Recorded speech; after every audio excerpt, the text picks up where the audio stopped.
ꯅꯨꯡꯉꯥꯏꯕꯤꯔꯤ ꯃꯌꯥꯝ ꯃꯃꯥꯡꯒꯤ ꯑꯩꯅ ꯆꯤꯀꯟ ꯁꯨꯞ ꯇꯧꯕꯒꯤ ꯚꯤꯗꯤꯑꯣꯗ ꯃꯌꯥꯝꯅ ꯔꯦꯁꯄꯣꯟꯁ ꯐꯖꯕ ꯇꯧꯕꯤꯔꯛꯄꯩꯗꯃꯛꯇ ꯊꯦꯡꯛ ꯌꯨ ꯑꯗꯨꯒ ꯇ꯭ꯔꯥꯏ ꯇꯧꯔꯀꯥꯟꯗ ꯍꯧꯔꯝꯃꯦꯅ ꯍꯥꯏꯕꯤꯔꯛꯄ ꯃꯌꯥꯝꯗꯁꯨ ꯊꯦꯡꯛ ꯌꯨ ꯁꯣ ꯃꯆ ꯑꯗꯨꯒ ꯑꯥꯏ ꯕꯇꯟꯗ ꯑꯃꯗꯤ ꯗꯤꯁꯀ꯭ꯔꯤꯞꯁꯟꯗ ꯑꯗꯨ ꯚꯤꯗꯤꯑꯣꯗꯨꯒꯤ ꯂꯤꯡꯛ ꯍꯥꯞꯄꯝꯒꯦ ꯃꯌꯥꯝ ꯌꯦꯡꯗ꯭ꯔꯤꯕ ꯑꯣꯏꯔꯒꯗꯤ ꯆꯪꯉ ꯌꯦꯡꯕꯤꯌꯣ ꯑꯗꯣ ꯉꯁꯤ ꯚꯤꯗꯤꯑꯣꯁꯤꯅ ꯁꯤꯝꯄꯜ ꯆꯤꯀꯟ ꯕꯤꯔꯌꯥꯅꯤ ꯑꯃ ꯀꯃꯥꯏꯅ ꯍꯧꯒꯗꯒꯦ ꯍꯥꯏꯕꯗꯣ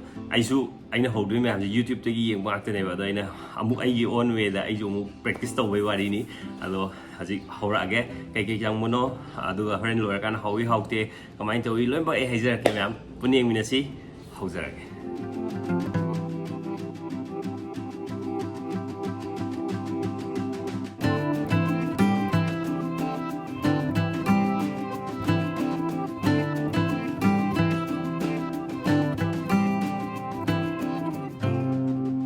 चिकन बिरयानी होबदा अहम चंग चिकन लेजरे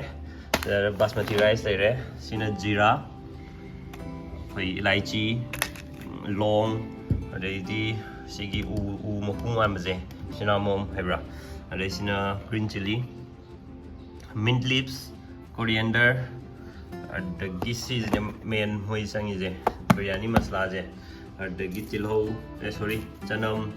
सिंग खामेन सिंबा तिलहौ अदुगा योगर्ट सी अइना ngasi sida chang leije 1 kg chicken ne ko adu horage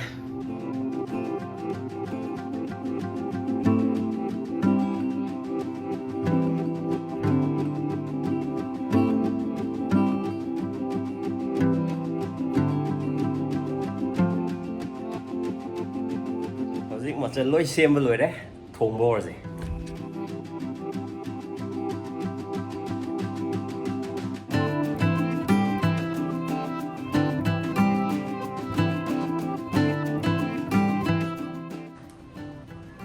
थाउजी हाना खर हैरजी येन ngौनबा थाउ साबा ngaiji फाइ पार्ट से किलो 1 ngौरनी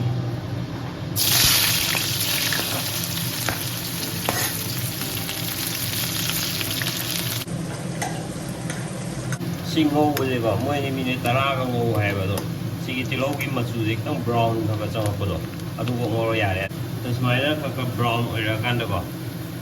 गार्लिक का जिंजर का हाफे यारे अदुम पुन हापचमिनगी यारे अनिमा अरो पेस्ट ओइना हाफे को मोइ मपानगी दे ओइना पेस्ट तो लैदबगी सिजे ओइना हाफे सि हाप कांद जो ओमी मंगा तरा ngौबो फजना मनम नुसिबो लाको ngौबो no hi no सिजे खक मले मसकसे रे टोमेटो के का रेडी तौरीजा सुवाइना सिजे नौखाइबदा दु कोइबा याफोनो अदु स्टेज यो कांदा चिकन जे सिया चिकन हापनी बा चिकन जे पीस खर खर चाउन में सेमा ले बिरयानी की निया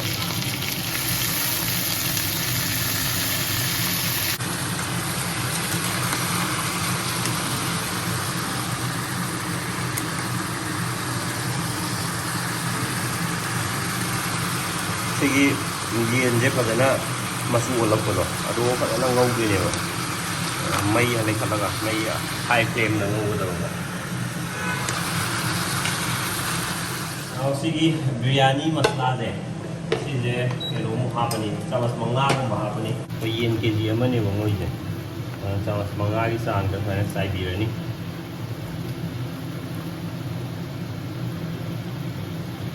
बिरयानी की मनम अमा तोंगान बम नंबदो सि हापका नमदुनेबा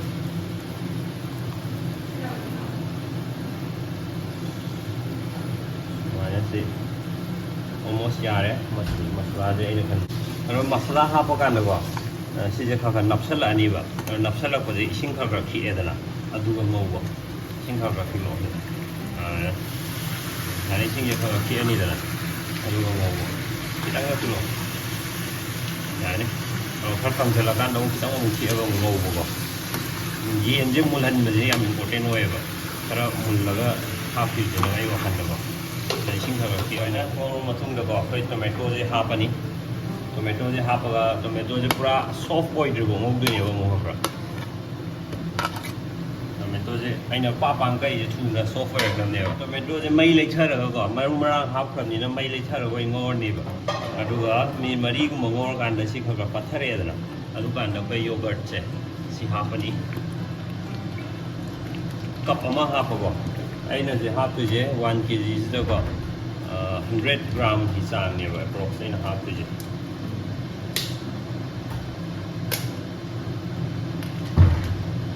sumaina hidden biryani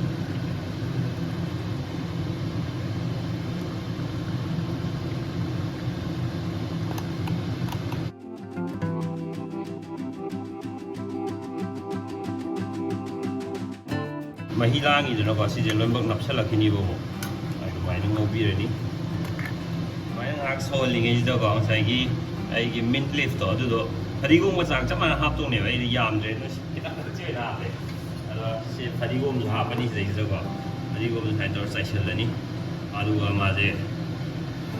na hak ngor ni minute ni gum ngor ni do ko adu ga mu mo te kong hap to ne sumai na si stage or ka na sai gi green chili je खरा सुमाइना हापनी सी हाप मतुंग मखुं खुंजलेना अरवा minute कुन low flame दा खुंजलगा थम्मनी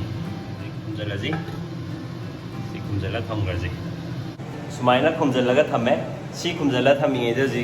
सेंग दो सांग साइ ये basmati rice तो अदु मु prepare तौबो हरजे litre अनि गुम्बो को अनि मखाइ गुम्बा बॉयल तहलनी इसिंग जे सुमाइना का सरबजा लोंग ने एलाइची ने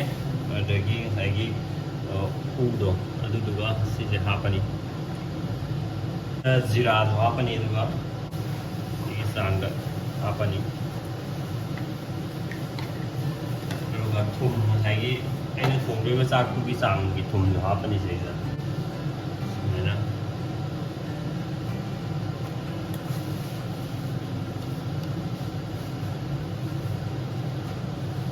सिगी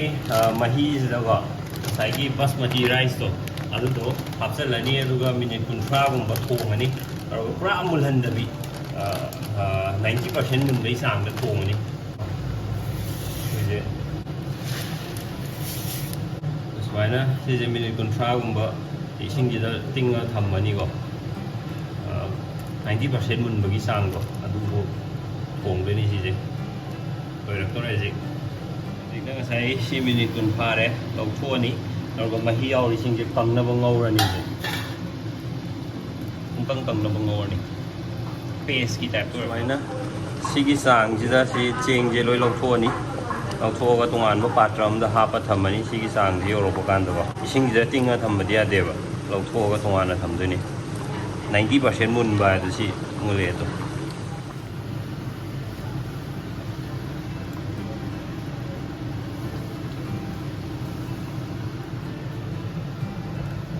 Mahi miyam yam chicken do sumaina kangna loin bak masai mahi miyam do chicken ji loi changan na mo na paste ki type do same do mai same kan ji ji last step khata ngai re si loi re ide hena kangman do dia roi bo fresh patram no ni sai gi chak sina loin bak ko hendani first layer je Mana first layer mo hap kanda yen gi layer mo hapani lagi yen gi layer mo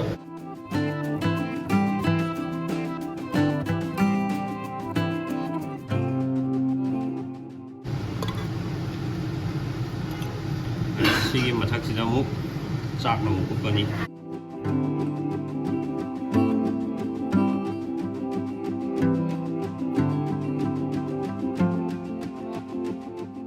mo yen gi layer mo hapani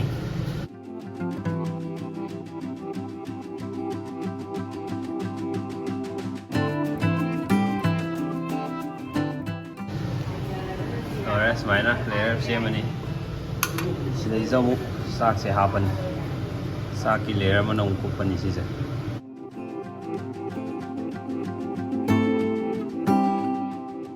aduga si layer loi sem loi dana और Masai 90% cook तौरगा चेंगना minute 10 गुम याइरगा low flame दा अदुगा लोरे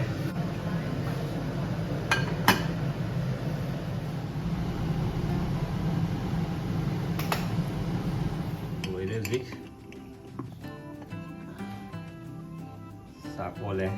सिजे फजना mix तौबिरनी सोइना फजना mix तौरनी येन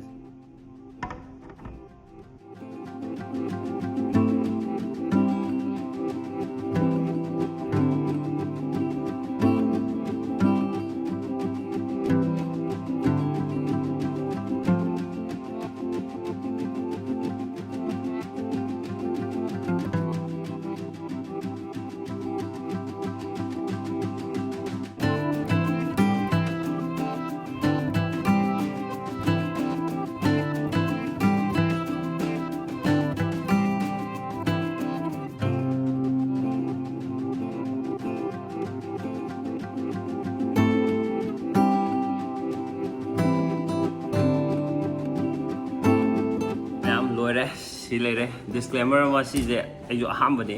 ꯕꯤꯔꯌꯥꯅꯤ ꯍꯧꯔꯤꯁꯦꯀꯣ ꯑꯗꯨꯅ ꯍꯧꯕꯁꯨ ꯌꯥꯏ ꯑꯗꯣ ꯍꯧꯔꯝꯗꯕꯁꯨ ꯌꯥꯏ ꯑꯗꯣ ꯌꯦꯡꯉꯁꯦ ꯃꯍꯥꯎ ꯐꯥꯔꯁ ꯕꯥꯏꯠꯁꯤꯗꯤ ꯆꯤꯀꯟꯒꯤ ꯄꯤꯁ ꯈꯔ ꯑꯗꯩ ꯇꯤꯜꯍꯧ ꯑꯗꯩ ꯁꯤꯒꯤ ꯃꯥꯒꯤ ꯉꯁꯥꯏꯒꯤ ꯃꯤꯟꯠ ꯂꯤꯞꯀꯁꯦ ꯃꯆꯦꯠ ꯈꯔ ꯌꯥꯎꯍꯜꯂꯒ ꯇꯧꯔꯒ ꯍꯥꯎꯕ꯭ꯔꯥ ꯌꯦꯡꯒꯦ ꯆꯥꯛꯈꯣꯝꯁꯤ ꯐꯖꯅ ꯆꯥꯎꯔꯦ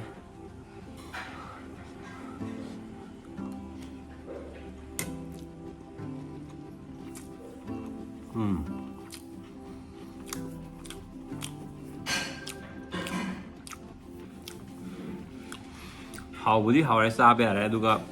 ꯌꯥꯝ ꯍꯥꯎꯕꯗꯣ ꯑꯗꯨꯃꯛꯇꯤ ꯑꯣꯏꯗꯦ ꯊꯨꯝ ꯈꯔ ꯋꯥꯠꯂꯦ ꯑꯩꯒꯤꯁꯦ ꯑꯗꯨꯅ ꯊꯨꯝ ꯈꯤꯇꯪ ꯋꯥꯠꯄꯒꯤ ꯃꯍꯥꯎꯗꯣ ꯑꯗꯨꯃꯥꯏꯅ ꯇꯧꯋꯦ ꯑꯗꯨꯒ ꯊꯨꯝꯗꯣ ꯆꯞ ꯆꯥꯅ ꯍꯥꯞꯄꯕ ꯑꯗꯨꯒ ꯉꯁꯥꯏ ꯏꯟꯒ꯭ꯔꯤꯗꯤꯌꯦꯟ ꯃꯌꯥꯝꯗꯣ ꯂꯣꯏꯅꯃꯛ ꯍꯥꯞꯄꯒꯗꯤ ꯁꯣꯏꯗꯅ ꯍꯥꯎꯅꯤ ꯁꯤꯒꯤ ꯃꯦꯊꯠꯁꯤꯁꯨ ꯃꯌꯥꯝꯁꯨ ꯇ꯭ꯔꯥꯏ ꯇꯧꯔ ꯌꯦꯡꯕꯤꯔꯣ ꯑꯩ ꯊꯨꯝ ꯈꯤꯇꯪ ꯆꯥꯏꯁꯤꯜꯂꯒ ꯆꯥꯕ ꯂꯣꯏꯊꯣꯛꯑꯒꯦ ꯃꯁꯤꯅꯤ ꯁꯤꯝꯄꯜ ꯆꯤꯀꯟ ꯕꯤꯔꯌꯥꯅꯤ ꯇꯧꯕꯒꯤ ꯄ꯭ꯔꯣꯁꯦꯁ ꯄꯨꯡꯗꯤ ꯌꯥꯝ ꯆꯪꯉꯦ ꯉꯁꯥꯏ ꯄꯨꯡ 4 ꯑꯗꯨꯋꯥꯏꯗꯩ ꯍꯧꯕꯅꯦꯕꯀꯣ ꯄꯨꯡ 6 ꯃꯈꯥꯏ ꯁ꯭ꯋꯥꯏꯗ ꯂꯣꯏ ꯑꯦꯅꯤꯋꯦꯁ ꯃꯌꯥꯝ ꯃꯊꯪ ꯀꯔꯤ ꯃꯊꯦꯜꯗ ꯇꯧꯁꯤꯒꯦ ꯀꯃꯦꯟꯇ ꯁꯣꯏ ꯍꯥꯏꯕꯤꯔꯛꯑꯣ ꯑꯩ ꯇ꯭ꯔꯥꯏ ꯇꯧꯔꯛꯀꯦ ꯃꯌꯥꯝꯅ ꯂꯦꯞꯇꯅ ꯁꯞꯄꯣꯔꯠ ꯇꯧꯕꯤꯕꯒꯤ ꯊꯦꯡꯛ ꯌꯨ ꯉꯁꯤꯒꯤꯗꯤ ꯕꯥꯏ ꯕꯥꯏ